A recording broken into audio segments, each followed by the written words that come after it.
4 राज्यों की most wanted नक्सली सुजाता ने आखिरकार सुरक्षा बल के जवानों के सामने पहुंचकर आत्मसमर्पण कर दिया। अचानक सुरक्षा बल के जवानों के पास शनिवार को सुजाता पहुंच गए। इसके बाद सरेंडर सरेंडर चिल्लाने लगी। लोगों ने जब उसे पहचाना तो चौंक गए कि वह कोई और नहीं बल्कि 4 राज्यों की मोस्ट वांटेड नक्सली सुजाता है।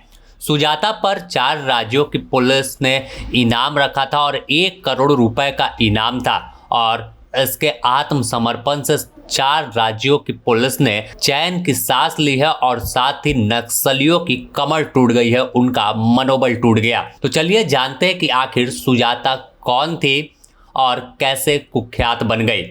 तो सबसे पहले अगर देखें तो बस्तर रेंज में कई सालों से इसका ठिकाना था और माओवादियों में इसका कद का अंदाजा आप इस बात से लगा सकते हैं कि सेंट्रल कमेटी की सदस्य थी और साथ ही बस्तर रेंज की प्रभारी थी। अन्य कई संगठन में इसके ऊपर जिम्मेवारी दी गई थी। आखिरकार यह तेलंगाना पुलिस के सामने आत्मसमर्पण कर दिया है। सुजाता दक्षिण सब जोनल के इंचार्ज भी बताई जाती है और उसके पति कुख्यात किशन जी थे, जिन्हें 2011 में पश्चिम बंगाल में मुठभेड़ के दौरान जवानों ने मार गिराया था। मुठभेड़ पश्चिम बंगाल में हुई थी, जिसके बाद यह किशन जी मारा गया और इसकी पत्नी को सुरक्षा बल का खौफ हुआ और आखिरकार यह जो सबसे सेफ जोन मानती थी छत्तीसगढ़ का रुख कर लिया और छत्तीसगढ़ के बस्तर रेंज में ही 2011 के बाद बताया जाता है कि यह रह रही थी और कई बड़ी वारदातों को अंजाम दे चुकी थी। लेकिन आखिरकार अब किशन जी की पत्नी यानी सुजाता जो 1 करोड़ की इनामी है, उसने भी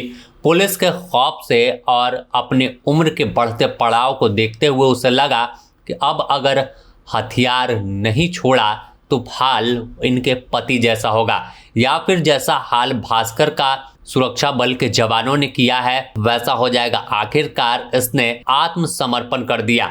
बता दें कि सुजाता को छत्तीसगढ़, तेलंगाना, आंध्र प्रदेश और महाराष्ट्र की पुलिस खोज रही थी और इन 4 राज्यों में यह मोस्ट वांटेड थी। संगठन में भी बड़ी भूमिका निभाती थी। बताया जाता है कि सुजाता माड़वी हिड़मा के साथी थी और कुख्यात हिड़मा के साथ कई बड़ी वारदातों को अंजाम दे चुकी है। जब पश्चिम बंगाल छोड़कर छत्तीसगढ़ का रुख इसने किया था तो उस समय हिड़मा के साथ ही जंगल में बड़े हमले की साजिश में शामिल रही है। बस्तर में हिड़मा और सुजाता का नाम सुनते ही लोग कांपते थे। भले ही सुजाता की उम्र 60 साल से ऊपर हो गई हो, लेकिन इसका खौफ वहां के एक युवा में भी था और सुरक्षा बल के जवानों में भी एक डर रहता था कि यह ऐसी रणनीतिकार है जो बड़ी वारदातों को अंजाम दे चुकी है। लेकिन हाल के दिनों में जिस तरह से टारगेट तय कर आगे जवान बढ़े तो उसी का नतीजा है कि अब खौफ में नक्सली है। बस्तर संभाग में बताया जाता है कि सुजाता कई हमलों को अंजाम दे चुकी है। इसके आत्मसमर्पण से माओवादियों की जहां कमर टूटी है, मनोबल गिरा है, वहीं सुरक्षा बल के जवानों का जो मनोबल है वो पूरा हाई है, क्योंकि जिस तरह से शीर्ष नेता ने हथियार डाला है इससे पूरे बस्तर में आत्मसमर्पण से लोग चैन की सांस ली है। वहीं नक्सली सोचने पर मजबूर हो गए कि लगातार इनके बड़े नेता या तो मारे जा रहे या तो हथियार डाल रहे, तो आखिर अब उनका क्या होगा। अगर देखें तो अभी 2 दिन पहले ही 11 सितंबर को जरिया बांध जिला में सुरक्षा बल के जवानों के साथ मैनपुर थाना क्षेत्र के जंगल में मुठभेड़ हुई। यह मुठभेड़ थी कुख्यात 1 करोड़ का इनामी सेंट्रल कमेटी सदस्य भास्कर के दस्ते के साथ, जो छत्तीसगढ़ छोड़कर दूसरे राज्य भागने की फिराक में था। लेकिन सीआरपीएफ, कोबरा और छत्तीसगढ़ पुलिस ने ऐसी कार्रवाई की, ऐसा जाल बिछाया कि उसे उसी जंगल में ही खत्म कर दिया। साथ ही इसके दस्ते के 10 साथी को भी मार गिराया था, जिन पर लाखों का इनाम था।